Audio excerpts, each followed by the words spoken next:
Industries that are hot, sectors set to outperform the market. That's what's here in Zacks Industry Rank Analysis. Charles Rotblatt, Senior Market Analyst at Zacks.com, puts this all together for us. He joins me now again to show us what's on his radar for this week. Cleaning product and shoemaking companies is what you're focusing on. In my mind, two of the most unlikely industries to focus on in this kind of a market situation, but I'm sure you'll tell us why you did. Yeah, and that's a reason why I picked out both these companies this week is simply because people aren't looking at these companies as beneficiaries of rising earnings estimates. Okay. And we're still really in a slow period for earnings estimate revisions. We're just now starting to see earnings season pick up. We'll see the majority of, or not the majority, but a huge spike in earnings news over the next 2 weeks. But right now we're kind of in a slow period. I actually looked at cleaning products also because I know a lot of people in the current environment are looking for more consumer staples, more conservative companies. And one of the ones that jumped out is Clorox. And usually you mention Clorox, first thing on everybody's mind is bleach. Right. But what's interesting about Clorox is it's increasingly becoming a green company. They actually have a new line of products called GreenWorks, which really all are natural cleaning products designed to really kind of go after higher margin, higher end products you might find at Whole Foods. The GreenWorks stuff you can find at Target, Kroger, wherever people shop at.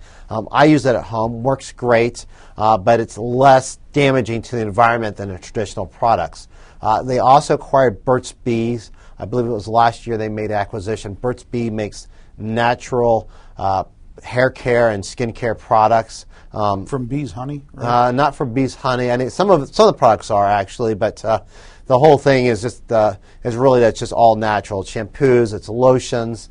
I use it too. I know I'm sounding like Mr. Organic here, but I sure hope they're sending you a check for all these. They should. They really should send me. I can be their pitchman for both. But it's here's a company that people won't necessarily think is going green, but they're actually becoming more green, and they're finding actually profit in going green. They're gaining market share, increasing revenues, increasing earnings, and as a result, analysts have actually increased their estimates for 2009 on this company. So analysts are looking at this. So this really gives people the ability to find something that's a conservative consumer staple with rising estimates. Staying on the staples side for one thing, I also mentioned Church & Dwight.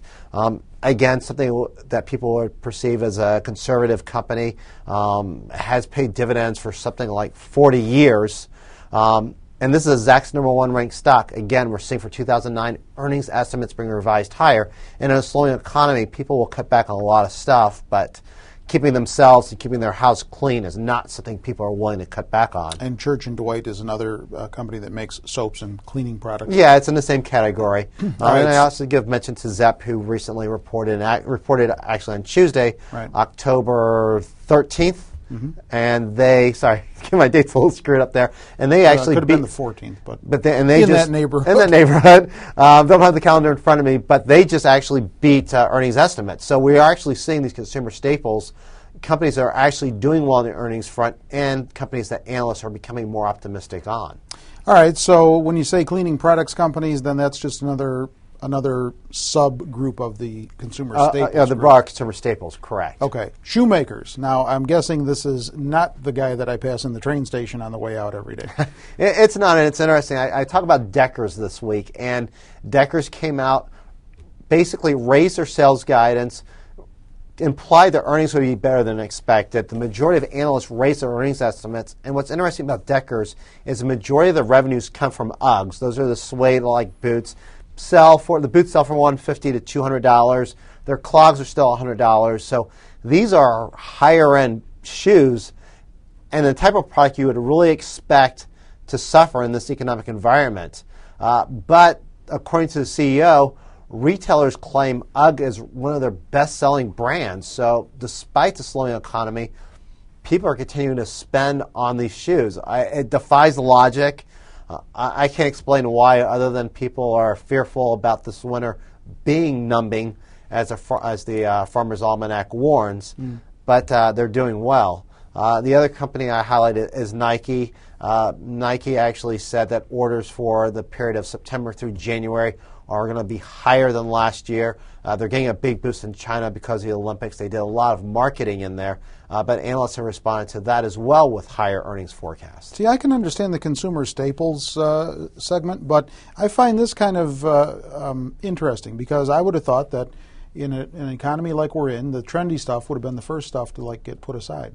Yeah, absolutely. The Uggs is actually completely remarkable, and it really caught me off guard because that's really one of those things. Especially there are a lot of knockoffs. People can go to Target, can go Payless, elsewhere, and find Ugg looking like shoes and boots, but people are continuing to spend on the real thing, and obviously there's always quality differences, but I guess when it comes to keeping your feet warm, people are not willing to cut back.